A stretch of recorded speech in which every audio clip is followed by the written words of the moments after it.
నమస్కారం నందా హరిచంద్రరావు గారు. నమస్కారం అంజబాబు గారు. సో రేపు ఎన్నికలు జరగబోతున్న తరుణంలో ఆంధ్రప్రదేశ్కి సంబంధించి త్రిలింగ దేశం భవిష్యత్తు ఏది ఆంధ్రప్రదేశ్ త్రిలింగ దేశం ఇదివరకు. Okay okay okay. ఏంటి భవిష్యత్తు ఎలా ఉంటది? ప్రజలు తీర్పు ఎలా ఉండబోతుంది అంటారు? ప్రజల తీర్పు ఇప్పటి వరకు అంధకారంలో ఉంది, రేపటి నుంచి వెలుగులోకి రాకపోతుంది. ఎందుకు అంధకారం? భవిష్యత్తు ఎందుకు అంధకారం అనుకుంటున్నారు మీరు? ఎందుకంటే పరిపాలకుడు అంధుడైతే ఎప్పుడు కూడా అంధకారంలోనే ఉంటుంది పరిపాలన. ఎట్లా సంక్షేమం ఇస్తున్నారు? ఏ సంక్షేమం ఇచ్చారు? ఏ సంక్షేమం ఎవరికి ఇచ్చారు? అందరికి, పేదవాళ్ళకి అందరికి సంక్షేమం. అడుక్కునే వాళ్ళని చేశారు అంతే. అడుక్కునే వాళ్ళని చేశారు వాళ్ళని, బెగ్గర్స్ ని. ఎట్లా బెగ్గర్స్ అంటే ఇప్పుడు డబ్బులు ఇచ్చి ఇంట్లో కూర్చోబెట్టడం అనేది అభివృద్ధిని కుంటుపరచడమే నా ఉద్దేశంలో. డబ్బులు ఇచ్చి ఇంట్లో, మీకు డబ్బులు ఇచ్చి ఇంట్లో కూర్చోబెట్టి మీరు పనిలోకి వెళ్ళడానికి బతికిస్తారు.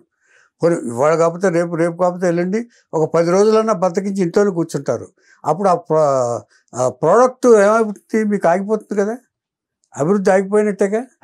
అలా ఎందుకు అనుకోవాలి? వాళ్ళకి సహకారం అందుతుంది, వాళ్ళకి సహకారం అంది. సహకారం ఊరికే డబ్బులు, సహకారం అంటే ఊరికే డబ్బులు ఎందుకు ఇవ్వాలి మీకు? అసలు పనిచేసేవాడికి డబ్బులు ఎందుకు ఇవ్వాలి చెప్పండి నాకు. ఇప్పుడు నేతగాడు ఉన్నాడు, నేతగాడు నేత నేస్తున్నాడు, అతను కూలీ వస్తుంది.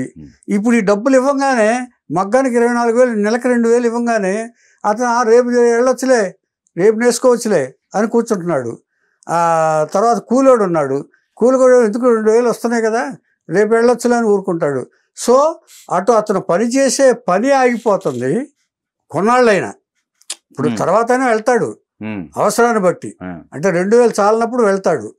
ఆ వెళ్ళినప్పుడు అటు తను పనిచేసే ప్రోడక్ట్ ఆగిపోతుంది. ఇటు వీళ్ళు బద్ధకస్తులు అయిపోతారు. ముందు హార్డ్ వర్క్ని మర్చిపోతారు. కష్టే ఫలి అన్నారు తప్ప సుఖం వల్ల ఫలితం పొందాలని ఎవరు చెప్పలే మనకి. అది కాదు అసలు. ఇప్పుడు ఒకటండి, మీరు బద్దకస్తులు అనుకుంటున్నారు, బద్దకస్తులు అవుతారని చెప్పి చూశాను నేను. కొంతమంది అభిప్రాయం ప్రత్యక్షంగా చూశాను నేను మా ఇంటి ఎదురుగుండా. ఓకే, మా ఇంటి ఎదురుగుండా ఇది చేశాను.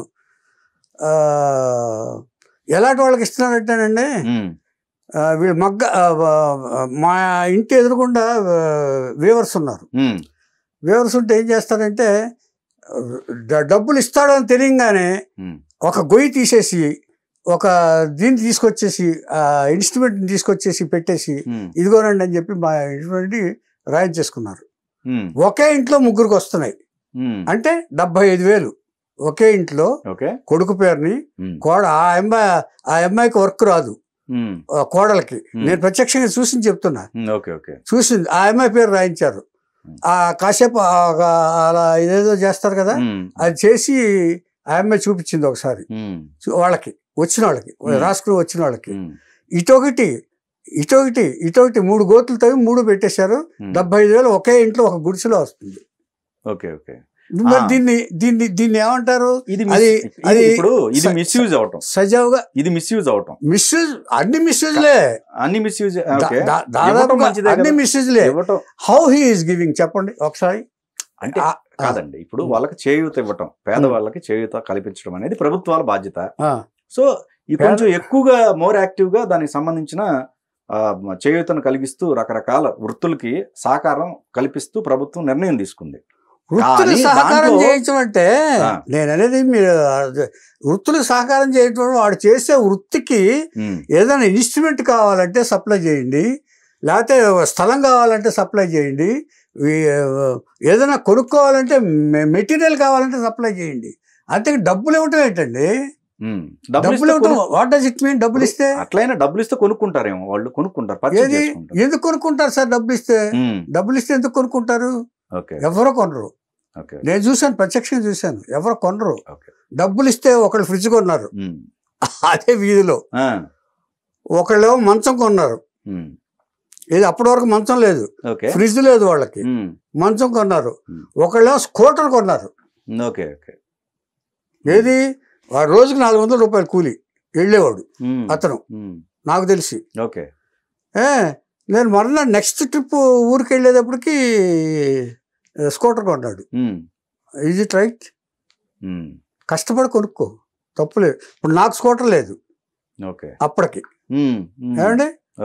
మరి ఇప్పుడు అసలు సైకాలజీ ఏంటంటేనండి, వీళ్ళని ఎలా లొంగ తీసుకోవాలో పరిపాలకులకి తెలుసు. వాళ్ళకి వీళ్ళు జనాలు ఎందుకు పడిపోతారో వాళ్ళకి తెలుసు. ఆ సైకాలజీని క్యాష్ చేసుకోవటమే. కానీ అభివృద్ధి చేసేవాడు ఎప్పుడు కూడా పని కల్పిస్తాడు. పని కల్పించి అదే ఎడ్యుకేషన్ ఇచ్చాడు అనుకోండి. సపోజ్ ఎడ్యుకేషన్ వరకు ఓకే. ఎడ్యుకేషన్ ఇస్తే ఒకరింట్లో ఉద్యోగం చేస్తే 10 మందికి ఉపాధి లభిస్తుంది. కానీ ఏం చేశారు వాళ్ళు? ఓకే ఇచ్చారంటున్నారు, కానీ అందరికీ అందుతున్నాయా ఫలాలు? రీసెంట్గా నిన్నగాక మొన్న 2 రోజుల నుంచి జరుగుతున్న రగడ ఏంటంటే, జనవరిలో బటన్ నొక్కాడు, రాలా. బటన్ అంటే ఇలా టచ్ చేస్తాడట ఆయన.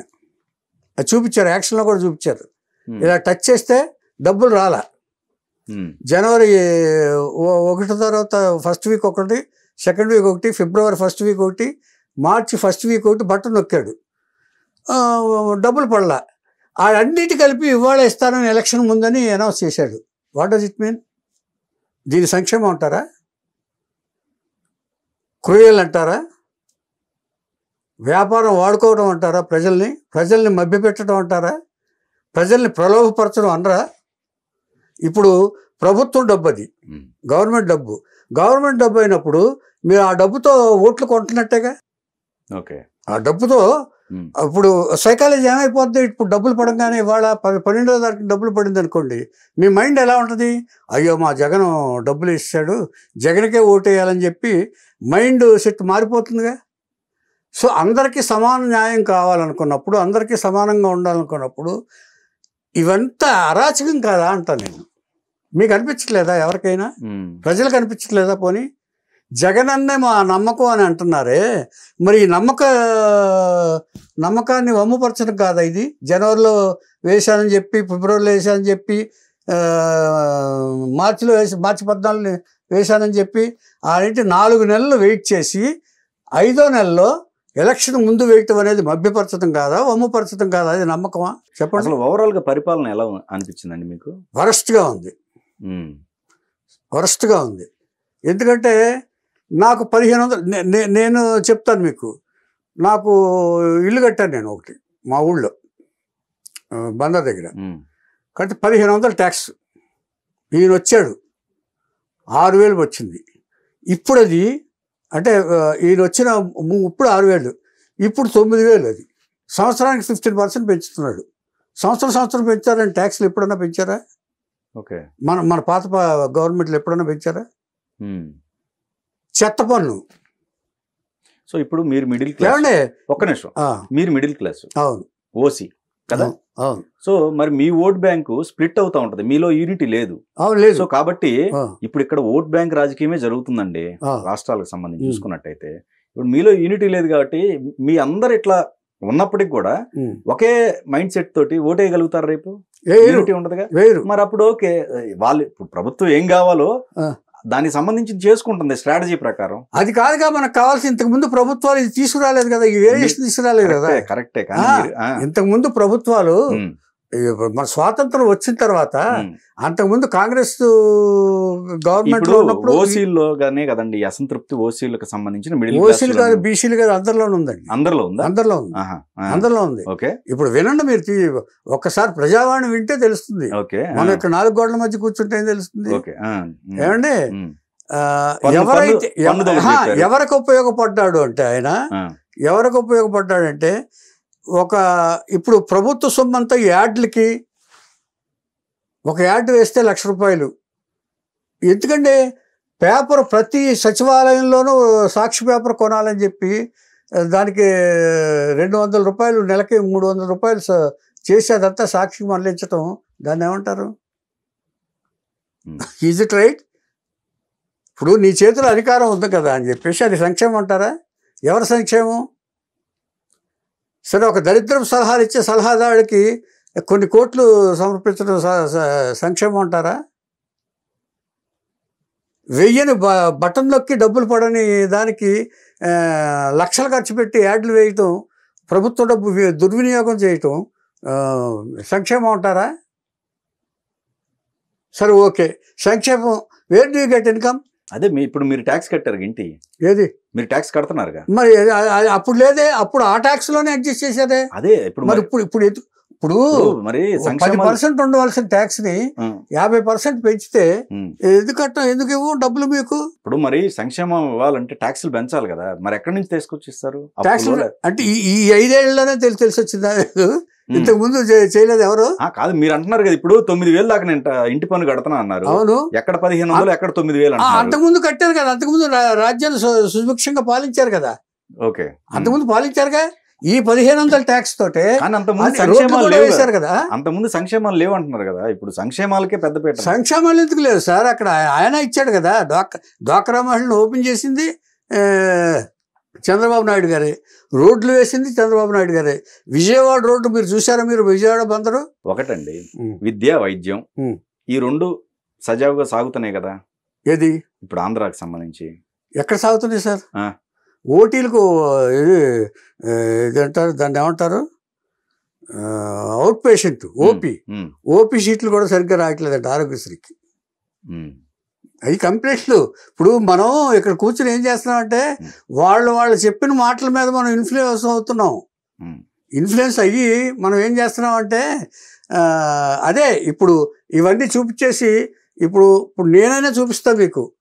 ఏది ఒక పాత బిల్డింగ్ చూపించేసి పాత ఆనాడు స్కూల్స్ ఎలా ఉండేవి అని, ఒక కొత్త పెయింట్ వేసిన బిల్డింగ్ చూపించి ఇదని నేను చూపించాను మీకు. ఓన్లీ పెయింట్లకే పరిమితమా? కాదు, ఎక్కడో వేసిన పెయింట్లు, ఎక్కడో వేసిన ఎక్కడో వేసి తీసుకొచ్చి విజువల్గా మీరు చూపించలేరా? మీరు దేశం ఇప్పుడు రాష్ట్రం అంతా మీరు విజువల్గా తీస్తున్నారు. మీరు ఎక్కడన్నా ఒక మంచిది ఉంటే రీప్లేస్ చేసి చూపిస్తారు. మీరు ఇది పాత స్కూల్, ఇది ఈనాడు స్కూల్, ఇది వైకాపా వేసిందంటే నమ్ముతారు మీరు. ఓకే. తర్వాత మరి మద్యం మీద లెక్కల ప్రకారం 40,000 కోట్లకు తాకట్టు పెట్టాడు. దీని మీద వచ్చే ఆదాయం మీద వైజాగ్లో బిల్డింగ్లన్నీ తాకట్టు పెట్టేశాడు ఆయన. ఇది అవసరం? ఇదే సంక్షేమం? దీని సంక్షేమం అంటారా మీరు? ప్రభుత్వ ఆస్తులను ఎప్పుడన్నా ఏ గవర్నమెంట్ అన్నా తాకట్టు పెట్టిందా? ఇప్పుడు ఒక చిన్నదండి, ప్రభుత్వ ఆస్తులు తాకట్టు పెట్టారు, అన్ని తాకట్టు పెట్టారు అన్నారు. అకౌంట్ లో పడుతున్న వ్యక్తికి అవసరం అవన్నీ ఆలోచిస్తాడు? అంత ఆలోచిస్తాడా? అకౌంట్ లో నా అకౌంట్ లో డబ్బులు పడుతున్నాయి అన్న వ్యక్తికి ఆలోచనలు ఉంటాయా? అసలు నువ్వు కంట్రోల్ చేయాల్సింది అది కదండి.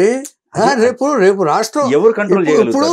కాదండి, ఎవరు కంట్రోల్ చేయగలుగుతారు? ప్రజలే కంట్రోల్ చేయాలి. ఇప్పుడు ఆ మైండ్ సెట్ ఉన్న పర్సన్ మారతాడా? నా అకౌంట్ లో డబ్బులు పడుతున్నాయి కాబట్టి అతనే రాజు. డబ్బులు పడుతున్నాయని రాజు కాదు, డబ్బులు ఎలా వస్తున్నాయని కూడా ఆలోచన రావాలి కదా. ప్రభుత్వాన్ని ఎంత బాధ్యత ఉందో ప్రజలకు కూడా అంతే బాధ్యత. ఆ బాధ్యత లేదనుకుందాం అండి. లేదు, సర్వనాశనమే, భ్రష్టే రాష్ట్రం. ఎట్లా ఉంటాయి, ఎట్లా ఏదో రూపంలో తీసుకొచ్చి రాదు కదా. రేపు పాపం పండిన తర్వాత ఏమైపోతుందంటే ఈ ఆస్తులన్నీ ఒకేసారి వచ్చిన తర్వాత వాళ్ళు నెలకి వడ్డీలు కట్టడానికి ఇది అయిపోతే రేపు సంక్షేమాలన్నీ ఆపేస్తారు. ఇప్పుడు బటన్ నొక్కి అప్పుడు డబ్బులు లేక ఎలా ఆపేశాడు డబ్బులు ఈ జనవరి, ఫిబ్రవరి, మార్చి, ఏప్రిల్. ఇది పరాకాష్ఠకు అందిన తర్వాత ఏమవుతుంది మీకు? అసలుకే మొదటికే మోసం వచ్చి అసలు ఏముండదు, షట్ డౌన్. ఇగో నాకు ఎవరో పన్ను కట్టలేదు అందుకని నేను వేయలేకపోతున్నాను ఒక సింపుల్ స్టేట్మెంట్ ఇచ్చేస్తారు. పన్నులు ఎందుకు కట్టరు? వీళ్ళు రివర్స్ అవుతారు, రివర్స్ అయితే కట్టేవాళ్ళు. ఓకే. అంచేత సంక్షేమం అభివృద్ధి ఎప్పుడు కూడా బ్యాలెన్స్ గా ఉండాలి సార్, ఎప్పుడు కూడా. ఓకే. అందుకనే అది పరిపక్వత కలిగిన రాజకీయ నాయకుడు చేసేది ఏంటంటే ఇన్కమ్ ఎలా చంద్రబాబు నాయుడు తెలివి తక్కువడు కాదండి. ఆయన 33 ఎకరాలు తీసుకుని అందులో కొన్ని గవర్నమెంట్ దీనికి ఇచ్చేసేసి, అంటే క్యాల్కులేషను ఏమండి, దీన్ని రియల్ ఎస్టేట్గా అభివృద్ధి చేసి వాళ్ళకి రైతులకి కొంత పంచి, రేట్లు పెంచితే వస్తాయి కదా, పంచి ఈ కన్స్ట్రక్షన్కి మిగతా డబ్బును ఉపయోగించుకుందాం. అంతే వాళ్ళకే ఉపయోగం ఉంటుంది, మనకే ఉపయోగం ఉంటుందని ఇటు income plus out going plan చేశాడు ఆయన. ఆ విషయం సింగపూర్ నుంచి తీసుకొచ్చాడు ఆయన. సింగపూర్ నేను వెళ్ళొచ్చాను ఇప్పుడు ఈ మధ్యన. ఎంత బాగుంటుందంటేనండి సింగపూర్ ప్లానింగ్ వండర్ఫుల్. అసలు బిల్డింగ్స్ ఉంటాయి, రోడ్స్ ఉంటాయి అండి. అలాగే ఆ రోడ్స్ సచివాలయం ముందు రేపు నేను వెలగపూడి వెళ్ళాను, నేను చంద్రబాబు నాయుడు గారు కలవటానికి, నంది అవార్డు మెంబర్గా. వెళ్ళినప్పుడు చూశాను, సింగపూర్ రోడ్డు ఎలాగుందో అలాగే కనిపించిందండి నాకు ఆ బిల్డింగ్. ఎంత కలగా అంతా శ్మశానం అన్నారు, అక్కడ బూడిద ఏం లేదా? ఏం బూడిద సార్, అసలు కంప్లీట్ ఆ బిల్డింగ్లు కట్టారండి ఆయన. గ్రాఫిక్స్ అన్నారు కాదు, అది అంటే అదే జగన్ మా నమ్మకం అన్నారు మీరు. మీ అమాయకత్వానికి పరాకాష్ట అది గ్రాఫిక్స్ అంటే. ఎవరో చెప్తే మీరు నమ్ముతారండి? అసలు ఎలా నమ్ముతారండి? మీకుంటే ఒక కామన్ సెన్స్, బ్రెయిన్ ఇది ఉంటుంది కదండి, మీకు ఉండాలి కదా. కామన్ మ్యాన్కి, ప్రజలకైనా ఉండాలి కదా. ఇంత ఎందుకు సార్? ఇప్పుడు ఈ ఏమేం చేశాడో ప్రత్యక్షంగా ప్రజా దర్బార్ని కూల్చివేయటం అవసరం అండి? చెప్పండి పోనీ. అది ఎవరికైనా అద్దెకిచ్చి ప్రభుత్వానికి ఇన్కమ్ చేసుకోవచ్చు కదా. ఇప్పుడు కాదండి, మీరు ఒక మిడిల్ క్లాస్ ఫ్యామిలీ పర్సన్గా, మిడిల్ క్లాస్కి సంబంధించిన ఒక వ్యక్తిగా మీరు జరుగుతున్న దానికి సంబంధించి చెప్పుకుంటున్నారు. కానీ మీరు గమనించినట్టయితే అకౌంట్స్లో కాకపోతే ఇంకో దాంట్లో పడుతున్న వ్యక్తి ఆలోచన విధానం ఇలా ఉండదు కదా అనేది. ఎలా మారతాడు అతను? మారే అవకాశం ఉందా? వాళ్ళ ఇప్పుడు జగన్ గారి నమ్మకం కూడా అదే కదా, కన్ఫర్మ్డ్. వై నాట్ 175 అంటున్నారు ఆయన. అందుకనే డబ్బులు పడేస్తే చాలు, వీళ్ళు ఈ పిచ్చి వాళ్ళకి డబ్బులు పడేస్తే చాలు, మనం వెనకాల పడుంటారు, మన వెనకాల తోక పట్టుకుని నడుస్తూ ఉంటారు అని చెప్పేసి అభిమానం, పెత్తందారుల అభిమానం. మీరు అన్నారే పెత్తందారులని, వాళ్ళ అభిప్రాయం అది. మనల్ని నీచంగా చూడటమే. అంటే వీళ్ళు డబ్బులు ఇస్తే ఏదైనా చేస్తారు, మనం వెనకాల కుక్కల్లా పడి ఉంటారు అని చెప్పేసి అది కుక్కలు చేస్తాడు అంతే. దట్ ఈస్ కాల్డ్, దాని సంక్షేమం అనరండి. డబ్బులు ఇచ్చి వెనకాల తిప్పించుకోవడం అనేది. ఇప్పుడు మీరు ₹1,00,000 ఇచ్చానుకోండి, నేను మీ వెనకాల వచ్చేసానుకోండి, నా భావాలను మర్చిపోయి మొత్తం మీరేం చెప్తే అది చేశానుకోండి, ఒరే దాన్ని పగలగొట్టారంటే పగలగొట్టానుకోండి. Is it construction or destruction? Law and order ఎలా ఉంది అనిపించింది మీకు? లా అండ్ ఆర్డర్ చండాలంగా ఉంది. అవునా? ఎవరిని నామినేషన్లు వేయించాలి కొంతకాలం లేదు. స్థానిక ఎన్నికలప్పుడు నామినేషన్ పేపర్లు చించుకుని కిడ్నాప్ చేసేసి ఆ పేపర్ వాళ్ళ ఎదురుగుండానే చించేసి, అది ఎప్పుడు జరిగేదే కదండి. స్థానిక ఎన్నికల ప్రభుత్వం ఏ రూట్ లో ఉంటే అది. ఇంత దారుణంగా ఎప్పుడు జరగలేదు సార్. గొడవలు ఉంటాయి, ఒకళ్ళ మీద ఒకళ్ళు కొట్టుకోటాలు ఉంటాయి. మీరు దానికి దీనికి పోలుస్తున్నారు. అదే ఇంటెన్సిటీ చూడండి మీరు. మనం ప్రత్యక్షంగా చూసాం మాచర్లో ఎక్కడో ఒక కారు అభ్యర్థి వెళ్తుంటే గొడ్డలతో పొడవటం. మీరు విజువల్స్ కూడా చూసుంటారు, మీకు తెలుసో తెలియదు.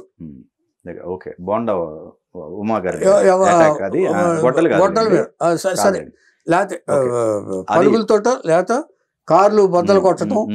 తర్వాత ఇంతెందుకు డాక్టర్ సుధాకర్ మాస్క్ అడిగాడు, అది మంచిది అంటారా వాళ్ళు? తర్వాత ఎక్కడ సుబ్రహ్మణ్యం అదేది మెడ మీద కాలు పెట్టి తొక్కి చంపడం అనేది, డాక్టర్ని రోడ్డు మీద ఈడ్చుకెళ్ళటం అనేది, అది సంక్షేమమా? ప్రజల సంక్షేమమా అది? తర్వాత ఎవరినో దళితుల్ని ఒక ఆవిడ తిరగబడింది అని చెప్పి ఆవిడ చెప్పేయటం సంక్షేమమా? ఇవన్నీ ప్రత్యక్ష సాక్ష్యాలు కదండి. ఇంకా నమ్మకం ఎలా అంటారండి నేను? సరే, ఇప్పుడు మీరు గమనించిన దాని ప్రకారం ఏ సామాజిక వర్గాల్లో మార్పు మీరు గమనించారు? ఇప్పుడు రకరకాల సామాజిక వర్గాలు ఉన్నాయండి. ఏ సామాజిక వర్గాల్లో కంప్లీట్ చేంజ్ అని మీరు దళితుల్లో ఎక్కువ వ్యతిరేకత ఉంది. దళితుల్లో, ఎస్సీ ఎస్టీల్లో ఇప్పుడు ఎక్కువ పొలాలు ఇచ్చిన పర్సంటేజ్ దళితులు ఎక్కువ ఉన్నారండి. దేంట్లో? మన అమరావతిలో అందరికి అమ్మోళ్ళే అంటగా కాదండి, 18%. అంతేనా? వాళ్ళు 30% పర్సంటేజ్ ఉంది కాదండి, 18% కమ్మోళ్ళు చెప్తున్నా కదండి. ఇప్పుడు అమరావతిలో మీరు ఎస్సీ ఎస్టీలు కూడా భూములు ఉన్నాయన్నారు. మరి ఎక్కువ శాతం కమ్మోళ్ళదే మేజర్ గా కాదండి. ఎక్కువ ఇచ్చింది ఎకరం చొప్పున ఇచ్చిన వాళ్ళు దళితులు, ఎస్సీలు, బీసీలు, ఎక్కువ పేదవాళ్ళు. ఓకే అది వాళ్ళు ఇచ్చింది. అది కమ్మ వాళ్ళ పర్సంటేజ్ ఎంత చెప్పారంటే అక్కడ 18% చెప్పారండి. మిగతా పర్సంటేజ్ అంతా దళితులు, బీసీలు, మిగతా అన్ని కులాలు 18% కమ్మ. అది టోటల్ జనాభాలో అక్కడ టోటల్ పొలం ఇచ్చిన వాటిలో. అయితే మేజర్ ఇంకా దగ్గర దళితులు ఎక్కువ ఇచ్చారు, ఎకరం ఇచ్చిన వాళ్ళు ఎక్కువ. ఎకరం ఇచ్చిన వాళ్ళు ఎక్కువ, ఒక్కొక్క ఎకరం ఇచ్చిన వాళ్ళు దళితులు ఇచ్చారంటే వాళ్ళకి మనం చేయాల్సింది పోయి వాళ్ళే ఇచ్చారంటే రాజధాని ఇక్కడ ఉంటుంది, మాకు కూడా పేరు ఉంటుందని చెప్పి వాళ్ళు చాలా ఆనందంతో మా పిల్లలు ఇక్కడ బతుకుతారని ఆనందంతో ఇచ్చారు తప్ప, అది ఇచ్చిన వాడిని ఒక అసెంబ్లీ దీంట్లో ఇది 30 ఎకరాలు ఉంటే తప్ప రాజధాని కట్టకూడదు అన్నాడు స్పీచ్లో. 30,000 ఎకరాలు. 30,000 ఎకరాలు. 30,000 ఎకరాలు. ఆ తర్వాత అన్నాడు 30,000 ఎకరాలు ఎందుకు అసలు అన్నాడు. ఇదే ఆయన, ఇదే ముఖ్యమంత్రి. ఏమండి ఎన్ని మాట్లాడితే అబద్ధాలు, మాట్లాడితే చంద్రబాబు మీద కక్ష. చంద్రబాబు మీద కాదు, ఎవరి మీద అయినా సరే ఆయనకు పడని, అదే ఠాగూర్లో చెప్తాడే నాకు పడని ఒకే సారీ అని, అలాగా ఆపోజిషన్ పార్టీ వాళ్ళు ఎవరు చాలరు. ఆయన వంది మగదులు. పోనీ ప్రజాస్వామ్య పక్షంగా పరిపాలించాడంటే పోనీ వాళ్ళ మంత్రుల కన్నా వాళ్ళకి ఇచ్చాడు, ఆయన ఇవ్వలేదు కదా. ఇచ్చాడా? మంత్రి పదవులా కాదు, మంత్రులు మీటింగ్లు ఎప్పుడన్నా ఎలా చేశాడు ఆయన అభిప్రాయాలు చెప్పడానికి. ఓకే సరే, ఇంతెందుకు ల్యాండ్ టైటిలింగ్ యాక్ట్ ఏంటి? ఒక తెలుసా మీకు ఐఏఎస్ ఆఫీసర్ వెన్నకోట్ల కృష్ణా జిల్లాలో 9.5 ఎకరాలు వాళ్ళ తండ్రి, అదేదో వివాదం ఉందంటండి ల్యాండ్కి సంబంధించింది, అదేదో వివాదం ఉందని చెప్పేసి వాళ్ళ సైడ్ నుంచి కూడా సర్క్యులేట్ అవుతుంది. నిన్న కూడా మరి ఫ్లెక్సీ చూడలేదా మీరు? నిన్న దీంట్లో ఒక ఆయన ఎక్కడ మీరు ల్యాండ్ టైటిలింగ్ యాక్ట్ గురించి 2 ఫ్లెక్సీలు పెట్టుకుని నాకు అన్యాయం జరిగిందని చెప్పి తిరిగాడు ఆయన. ఇలా చాలా చోట్ల ఉన్నాయి తెలియని. కానీ ప్రభుత్వమే గ్యారంటీ అంటున్నారు కదా ల్యాండ్ టైటిల్ యాక్ట్. ఎలా గ్యారంటీ ఇస్తారండి? జెరాక్స్లు ఇస్తే మీకు ఎవరు గ్యారంటీ ఇస్తారు? లేదు, ఒరిజినలే ఇస్తానని, ఒరిజినలే మీ దగ్గర ఉంటుందని అంటున్నారు. అది ఇప్పుడు వీళ్ళు అరిచిన తర్వాత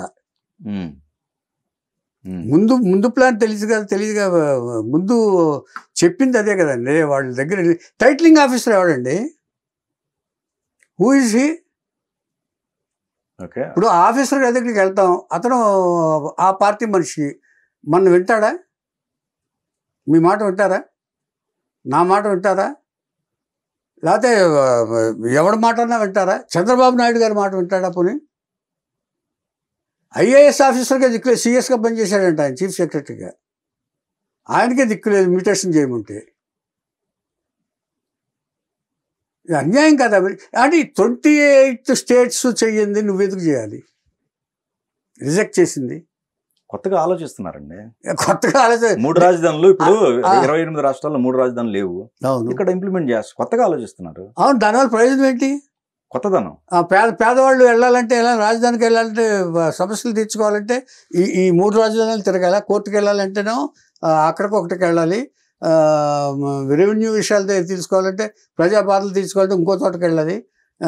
శాసనమండలికి రావాలంటే ఇక్కడికి రావాలి. 3 చోట్లకి వెళ్ళాలా? అంటే ప్రజలు తిప్పటం కాదు అది. రాజధాని అంటే అర్థం వాట్ డస్ ఇట్ మీన్? మీరు కొత్తదానాన్ని కోరుకోవట్లా. ఏది కొత్తదనం? కరెక్టేనండి. కొత్తదనం అంటే నాశనాన్ని కోరుకోవటం అని నా ఉద్దేశం. కొత్తదంటే ముద్దొచ్చేలాగా ఉండాలి కానీ, అంటే కొత్తదాని అంటే ఏదైనా అందంగా ఉంటే కొత్తదంటే మనం కొనుక్కుంటాం. ఏదైనా ఇల్లు ఉంటే ఒక డిలాబరేటెడ్ హౌస్ను కొనుక్కుంటాం, కొత్తదాన్ని నేను అక్కడ పెడతానంటే. ఓకే, ఇప్పుడు ఉద్యోగస్తుల పరిస్థితి ఏంటండి? ఉద్యోగస్తులు పరమాలు ఎగనేస్తూ వాళ్ళు ఎంత ఏడిపించాడో తెలియదు, అయినా మైండ్లో ఉండమంటారండి. చంద్రబాబు నాయుడు గారు ఒకసారి ఓడిపోవటానికి కారణం కూడా ఉద్యోగస్తులే. వాళ్ళని ఓవర్ హెక్టిక్ ఇది చేసి చంద్రబాబు నాయుడు గారికి అప్పుడు తెలిసి వచ్చింది ఉద్యోగస్తులు. ఆయన ఓపెన్ స్టేట్మెంట్ ఇచ్చాడు, నేను ఎంత బాధ పెట్టానో నాకు తెలిసింది ఉద్యోగస్తుల్ని, అంచేత వాళ్ళతోటి మమేకమై పనిచేయించుకుంటేనే ఇది డిక్టేట్ చేసి ఎవరో పని చేయించుకోలేరు అన్నారు. వీళ్ళు ఎంత ఏడిపించారు? జీతాలు ఎవరన్నా జీతాలు అడ్డు పెట్టాడు. వాళ్ళు సమ్మెలు చేశారు. సమ్మెలు చేసిన తర్వాత ఏమన్నా ఎంతో ఇబ్బంది పెట్టాడు 5 నెలలు. మరి ఇవన్నీ జగనన్న మా నమ్మకం అంటే, ఈ నమ్మకాలు ఏం చేశాడు ఈయన? ఓకే, ఒక ఆడావిడ చెప్పిందండి అసలు, కానీ ఎంత చెప్పిందంటే, ఇంత దరిద్రమైన పరిపాలన ప్రపంచంలో ఇంకెక్కడా లేదండి. ఇది ఇంత దరిద్రమైన రాక్షస. ఇప్పుడు రాజులు కూడానండి, రాజుల పరిపాలన నియంతృత్వం ఇది, దీన్ని అంటారు. రాజులు కూడా ఏం చేశారంటే, అదే నార్సిస్ అంటారు, ఈ శాడిస్టిక్ మెంటాలిటీస్ వాళ్ళని అదొక జబ్బు అంటది. ఈ మధ్య కొత్త పదం వచ్చింది తెలుసా మీకు? కిమ్ ఉంటాడు, చైనా వాడు ఉంటాడు చూసారు, చైనా ప్రెసిడెంట్, కొరియా దక్షిణ కొరియా ప్రెసిడెంట్ వాడు అమ్మాయిలతో తిరుగుతూ ఉంటాడు చూసారు, వాడికి ఈ జబ్బు ఉందంట, హింసించి అమ్మాయిలను అనుభవించడం. అలాంటి జబ్బే జగన్కి ఉందంట. ఆడాళ్ళ కన్నీళ్ళు చూశాను సార్ నేను చాలాసార్లు, ఏది అమరావతిలో. వాళ్ళన్నీ వదులుకుని ఓల్డ్ ఏజ్ వాళ్ళు, ఏమంటే నడవలేని వాళ్ళు, ఏమంటే మల్టిపుల్ ఆర్గానిక్ ఫెయిల్యూర్స్ ఉన్నవాళ్ళు అందరూ ఆ శిబిరాల్లో పడి ఏడటం, మమ్మల్ని ఇబ్బంది, పోలీసులు కొట్టడం, ఏమండి పోలీసులు కొట్టి లాగి అవతల పారేయటం, లాగి పడుతూ ఇలా ఇలా చూపించి రివ్యూ చూశాను మొన్న మొత్తం. తర్వాత ఈ శాడిజం అంటే ఎట్లా ఉంటుందంటే అండి, కన్స్ట్రక్షన్కి ఇన్స్ట్రుమెంట్ మెటీరియల్ అంతా వచ్చిందండి మొత్తం. సెక్రటరియట్ కట్టడానికి పెద్ద మెటీరియల్, పైపులు, డ్రైనేజ్ పైపులు మొత్తం. అక్కడ వర్షం పడండి ఆ కన్స్ట్రక్షన్ ప్లేస్లో ఆ కాలువ, పెద్ద కాలువ అయిపోయింది అది. ఇప్పుడు ఆయన వచ్చినా ఎవరు వచ్చినా ఇంకోళ్ళు ఎవరు వచ్చినా కట్టాలి అంటే మొత్తం దాన్ని చాలా త్రిబుల్ డబ్బు అవుతుంది. కన్స్ట్రక్షన్ కాస్ట్ పెరిగిపోతుంది. ఏమంటే ఆ బిల్డింగులన్నీ డిలాబరేటెడ్గా అయిపోయింది. ఇది ఐఏఎస్ ఆఫీసర్లకి, జడ్జిలకి, వీటన్నిటికీ కట్టిన. సచివాలయానికి నేను వెళ్ళాను, ఎంత బాగుందండి. చంద్రబాబు నాయుడు రూమ్కి వెళ్ళాను, ఎదురుగుండా కూర్చున్నాను నేను. ఆయన భుజం మీద చేసి ఫోటో కూడా తీసుకున్నాం మేము. అది ఎంత బాగుందంటే అక్కడ, ఎంత కళకళలాడిందంటే అప్పుడు అమరావతి. అసలు felt very much, very happy. అట్లాంటి అంచేతంటే ఒకటి చెప్పనండి, ఇప్పుడు మీకు లాభం చేకూరుతున్నంత కాలం అతను మంచివాడుగానే కనపడతారు సార్ ఎప్పుడు కూడా. కానీ ఎప్పుడొకప్పుడు దాని పతనం తప్పదు. ఎందుకంటే ఇంతమందిని ఏడిపించిన వాడు ఎందుకో తల్లి, చెల్లి, ఇప్పుడు ఎంత ఇదిగా, ఇప్పుడు ఈ నార్సీ మెయిన్ ఉన్నోళ్ళు ఏంటంటేనండి, ఎవరిని సహించలేరండి, ఎవరిని భరించలేరు, సహించలేరు, వాళ్ళ దగ్గర సుఖంగా ఉండలేరు. అది రాజశేఖర రెడ్డి గారికి బాగా తెలిసే బెంగళూరు పంపించాడు ఆయన. నువ్వు అక్కడ బిజినెస్ చేసుకో, షుడ్ నాట్ కమ్ హియర్. కానీ ఊరుకోరుగా, ఎవరో తల్లి బలవంతం లేకపోతే ఇంకోటి తీసుకొచ్చారు. ఇవన్నీ అప్పుడు తెలుసు నాకు. అది మేము గురువు గారితో పాటు, రాజశేఖర రెడ్డి గారితో పాటు మేము ప్రచారానికి వెళ్ళాము, ఒంగోలు అంతా. ఇప్పుడు మీరు రాజశేఖర రెడ్డి గారితో, మా గురువుగారితో పాటు దాసరి గారితో వెళ్ళారు, ఆయనతో పాటు ఉన్నాం, భోజనం చేసాం, చాలా తిరిగారు. ఓకేనా, కంపేర్ చేసుకుంటే రాజశేఖర రెడ్డి గారికి జగన్ గారికి మధ్య కంపారిజన్ ఎలా ఉంది? రాజశేఖర రెడ్డి గారు మారిన మనిషి అండి, వాల్మీకి. ఆయన కూడా ఆ నేపథ్యం నుంచి వచ్చినా కూడా ఈ రాజకీయ జీవితంలో పరిణామాలతోటి, రాజకీయంలో ఎలా ఉండాలో ఆయన కంప్లీట్ మేధాశక్తితోటి ఆయన ఆలోచించి మారిపోయాడు. ఆయన ప్రతిపక్ష నాయుడుగా ఉన్నప్పుడే ఓర్పుగా ఉన్నాడు ఆయన. ఎంతసేపటికి ఒక 25 సంవత్సరాలు చీఫ్ మినిస్టర్ క్యాండిడేట్ అనుకున్న వ్యక్తి 25 సంవత్సరాలు కాకపోతే ఎలా ఉంటుంది, ఫ్రస్ట్రేషన్ మైండ్ ఉంటుంది కదా. దాంతో ఓర్పు వచ్చేసింది ఆయనకి. నువ్వు ఎప్పుడో కావాల్సిన చీఫ్ మినిస్టర్ ఆయన, ఏమండి రాలేదు. అప్పుడు రాకపోయేటప్పటికి, చీఫ్ మినిస్టర్ అయ్యేటప్పటికి ఈ పాదయాత్రలో ఆయన మారాడు ఎక్కువ. పాదయాత్రలో ఎప్పుడైనా సరే ప్రజలు తమ కష్టాలు చెప్పుకుంటే, నువ్వే దేవుడు బాబు, నువ్వే ఇదంటే, ఓహో మంచితనంలో ఇంత ఉందా, మనిషితో మంచిగా మాట్లాడితే ఎంత ఉందా అని ఆయన బాగా అర్థమైపోయి, ఆయన ఒక స్టేట్మెంట్లో కూడా చెప్పాడు, ఆయన నా కోపం అనే నరాన్ని కట్ చేసుకున్నాను నేను చీఫ్ మినిస్టర్ అయిన తర్వాత అన్నాడు, ఎయిర్పోర్ట్లో చెప్పాడు. అంచేత రాజశేఖర రెడ్డి గారికి ఇతనికి సామం లేదు. తర్వాత రాజశేఖర రెడ్డి గారి డెడ్ బాడీ అక్కడ ఉంది, నేనున్నాను అప్పుడు అక్కడ. ఈయన ఎమ్మెల్యేలతో సంతకాలు పెట్టి ఢిల్లీకి పంపించడానికి రెడీ చేశాడు ఈయన. వాళ్ళకి అర్థమైంది, ఓ ఏంటి ఇంత తొందరపడుతున్నాడు, ఇతరులా ఇది వస్తే మళ్ళీ ఏమి డిస్ట్రక్షన్ వస్తుందని చెప్పేసి ఇమ్మీడియట్గా రోసేని ప్రమాణ స్వీకారం చేయించారు. రోసే తర్వాత ఆయన ఓల్డ్ ఏజ్ కాబట్టి కిరణ్ కుమార్ రెడ్డిని పెట్టారు. ఇది జరిగింది. సో ఈయన ఇది అప్పుడే తెలిసిపోయింది, ఎవరిని ఎలా వాడుకోవాలో తెలుసండి ఇతనికి. ఎప్పుడైనా బై హుక్ ఆర్ క్రుక్ మనం పదవిలోకి రావాలనుకునే వాళ్ళనే ఎవరిని మనం ఏం చేయలేం.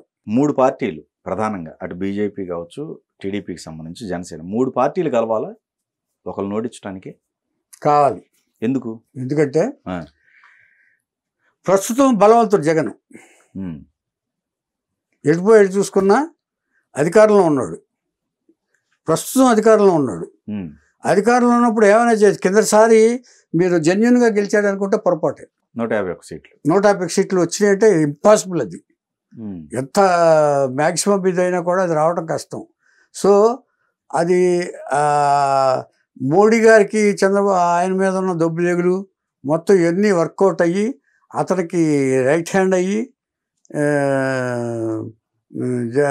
జగన్కి హెల్ప్ అయ్యి ఎలక్షన్ కమిషన్ తోటి కుమ్మక్కయ్యి ఓట్లు తీసేసి చాలామంది ఓట్లు ఇప్పుడు తెలుగుదేశం ఫేవరెట్స్ ఎవరున్నారో వాళ్ళందరినీ కనిపెట్టి వాళ్ళ లిస్టులోంచి తీసేసి తిరుపతిలో తెలుసుకున్నారు కదా, ఐఏఎస్ ఆఫీసర్ని తీశారు కదా.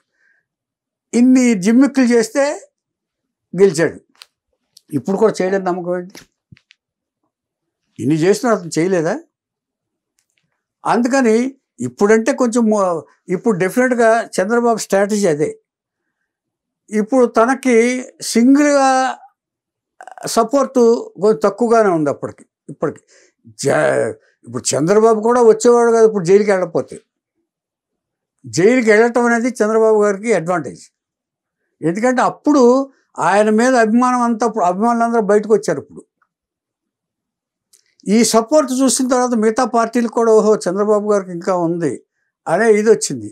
అప్పుడు పవన్ కళ్యాణ్ రియాక్ట్ అయ్యాడు. ఇవన్నీ చూసే పవన్ కళ్యాణ్కి తెలుసు ఎక్కడ నెగ్గాలో ఎక్కడ తగ్గాలో తెలుసు అన్నట్టుగా ఒక డైలాగ్ ఉంది కదా ఆయనదే. అంచేత ఆయన ఫుల్ ఫ్లెడ్జ్డ్గా పార్టీని నడపలేడు. పవన్ కళ్యాణ్ గారు ఎంత శక్తివంతుడైనా చిరంజీవి గారి వల్లే కాలేదు పార్టీ. ఇది has to depend on Congress. కానప్పుడు తను తెలుసుకున్నాడు పవన్ కళ్యాణ్ గారు.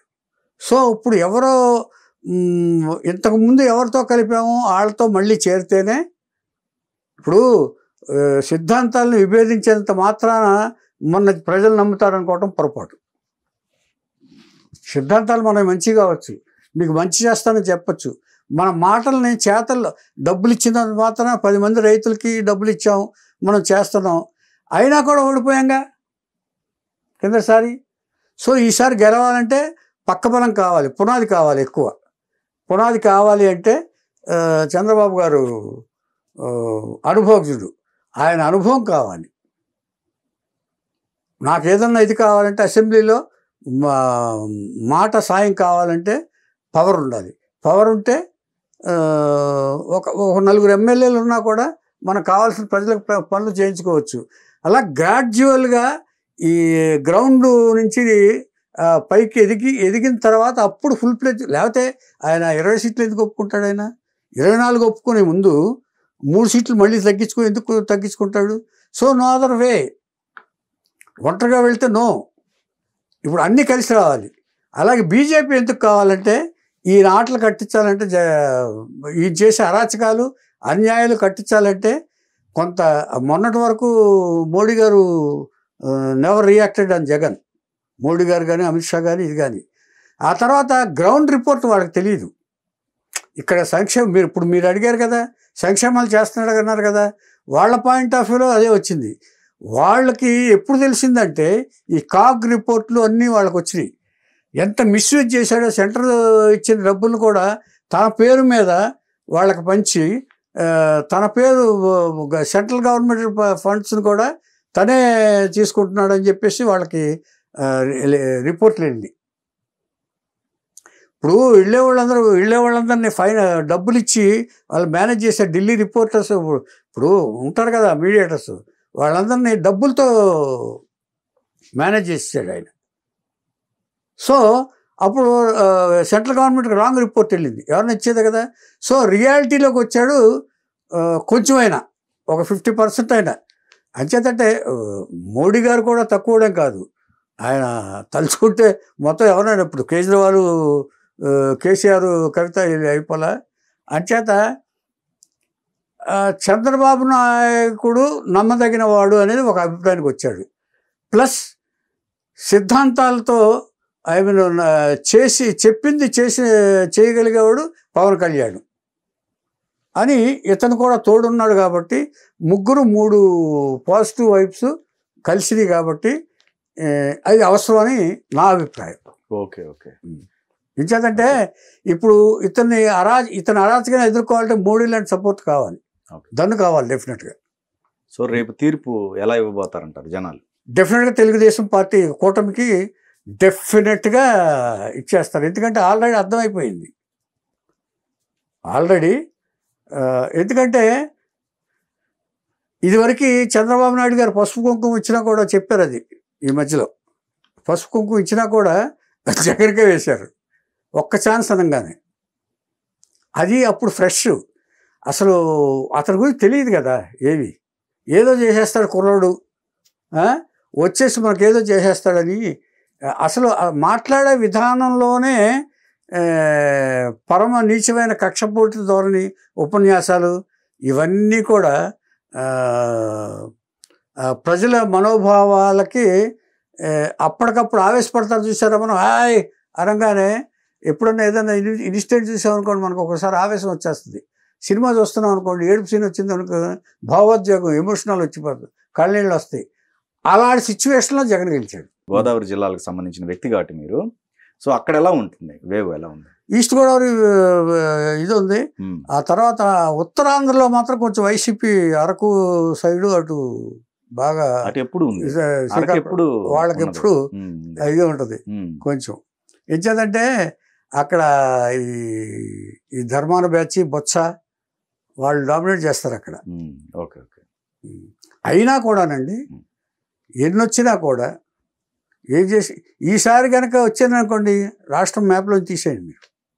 ఒకవేళ వైసీపీ వస్తే పొరపాటుని ఇది దుష్ట చతుష్టయం కలిసినట్టు చూసారా ఏమంటే, ఒక్క సీత శోకం లంక రాజ్యాన్ని నాశనం చేసింది, ఒక ద్రౌపది అవమానం మహాభారతాన్ని యుద్ధాన్ని జయించింది. ఇప్పుడు ఈ అమరావతి రైతులు మహిళలు పెట్టుకున్న కన్నీళ్ళు వీడిని సర్వనాశనం చేస్తున్నాయి. వీళ్ళని ఇది అందులో సందేహం లేదు. ఇది నా అభిప్రాయం మాత్రమే, నా పర్సనల్ అభిప్రాయం. Okay, thank you so much అండి.